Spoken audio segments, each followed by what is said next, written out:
क्या देश की संसद में अब युवाओं की आवाज भी दबाई जाएगी? क्या छात्रों के सवाल पूछना जुर्म बन गया है? और अगर संसद के अंदर उनकी बात नहीं सुनी जाएगी तो क्या उन्हें प्रधानमंत्री आवास तक मार्च करना पड़ेगा? आज लोकसभा में कुछ ऐसे ही सवाल गूंजे जब समाजवादी पार्टी के राष्ट्रीय अध्यक्ष और कन्नौज से सांसद अखिलेश यादव ने सरकार पर अब तक का सबसे तीखा हमला बोला। उनके भाषण में गुस्सा भी था, दर्द भी था और सरकार की सीधी चुनौती भी। उन्होंने साफ कहा कि हम प्रधानमंत्री आवास अपनी मर्जी से नहीं गए थे, हम मजबूरी में गए थे। अगर सदन के अंदर हमारी बात सुन ली जाती तो हमें बाहर जाकर विरोध करने की जरूरत ही नहीं पड़ती। हम मजबूरी में गए हैं प्रधानमंत्री के आवास पर। अगर आप सुन लेते हैं यहाँ पर तो हम नहीं जाते। क्या प्रधानमंत्री स्टेटमेंट नहीं दे सकते हैं? अखिलेश यादव ने अपने भाषण में उस पुलिस कार्रवाई का जिक्र किया जिस पर पिछले कई दिनों से देश भर में बहस छिड़ी हुई है। उन्होंने आरोप लगाया कि शांतिपूर्ण प्रदर्शन कर रहे छात्रों के साथ अपराधियों जैसा व्यवहार किया गया। लोकसभा में बोलते हुए उन्होंने कहा, छात्रों के हाथ तोड़ दिए गए, उनके सिर फोड़ दिए गए, उनके कपड़े तक फाड़ दिए गए। क्या अब हमारी बेटियों के कपड़े भी फाड़ोगे? या बयान आते ही सदन में शोर बढ़ गया। सत्ता पक्ष ने विरोध किया लेकिन अखिलेश यादव अपनी आरोपों पर डटे रहे। लेकिन सवाल ये, जो छात्रों के साथ व्यवहार हुआ है, उनके हाथ तोड़े, सर तोड़ा, उनके कपड़े फाड़े, क्या बेटियों के कपड़े फाड़ेंगे आप? उनका कहना था कि यह किसी एक पार्टी का नहीं बल्कि देश के हर उस छात्र का सवाल है जो अपने भविष्य के लिए आवाज उठा रहा है।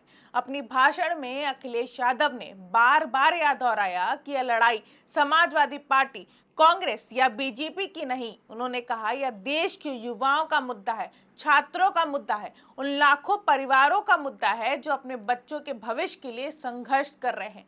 उनका कहना था कि जब छात्रों की आवाज संसद के भीतर नहीं सुनी जाती तब उन्हें सड़कों पर उतरना पड़ता है। अखिलेश महोदय, ये मुद्दा कांग्रेस, समाजवादी पार्टी, बीजेपी का नहीं है। ये मुद्दा युवाओं और छात्र नौजवानों का है। तो आपने इनको बुलवा दिया, क्या समझौता कर लिया आपने? क्या आपने क्यों नहीं बोलने दिया हमें? अध्यक्ष, मैंने बोलने के लिए कहा, ये युवा, छात्र, नौजवान हम सबके हैं, हम सब लड़ रहे हैं उनके लिए, हम सब लड़ रहे हैं उनके लिए। और जब छात्रों की नहीं सुनी जाएगी तो सड़कों पे आएंगे। उन्होंने सरकार पर लोकतांत्रिक विरोध को दबाने का आरोप लगाया और कहा कि अगर युवाओं की आवाज को लगातार दबाया गया तो उसका असर आने वाले समय में पूरे देश की राजनीति पर दिखाई देगा। अखिलेश यादव ने अपने भाषण में प्रधानमंत्री नरेंद्र मोदी का नाम लेते हुए भी सवाल उठाया।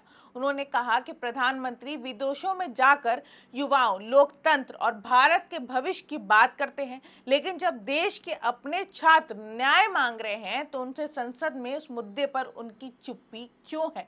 उन्होंने कहा, प्रधानमंत्री बाहर बोल सकते हैं लेकिन देश के युवाओं के लिए संसद में क्यों नहीं बोलते? इस सवाल के साथ सभी विपक्षी सांसदों ने भी सरकार से जवाब मांगा और सदन में कुछ देर तक जोरदार नारेबाजी होती रही। अगर आप सुन लेते हैं यहाँ पर तो हम नहीं जाते। क्या प्रधानमंत्री स्टेटमेंट नहीं दे सकते हैं? युवाओं के लिए आप बाहर बोल सकते हैं, सदन में क्यों नहीं बोल सकते हैं आप?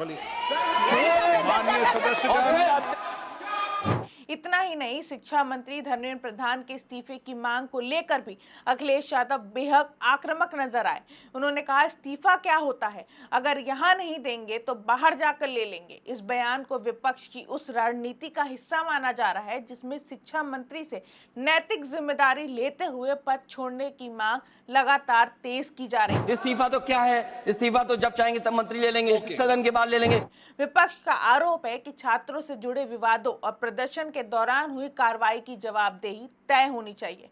दरअसल पिछले कुछ दिनों से छात्रों के प्रदर्शन, पुलिस कार्रवाई और विपक्ष के विरोध ने राजधानी दिल्ली का राजनीतिक तापमान बढ़ा दिया है। राहुल गांधी, अखिलेश यादव और विपक्ष के कई सांसद प्रधानमंत्री आवास की ओर मार्च करने निकले थे। पुलिस ने उन्हें रास्ते में रोक दिया जिसके बाद कई नेताओं को हिरासत में भी लिया गया।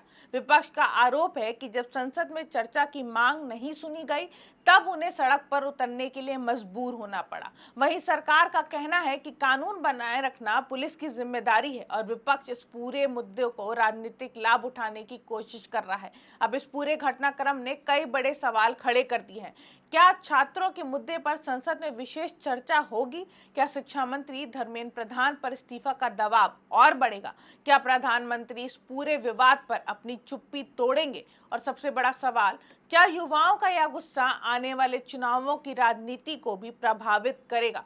फिलहाल इतना तय है कि छात्रों का मुद्दा अब सिर्फ शिक्षा तक सीमित नहीं रह गया है, यह संसद से लेकर सड़क तक और राजनीति से लेकर जनता तक एक बड़ा राष्ट्रीय मुद्दा बन चुका है।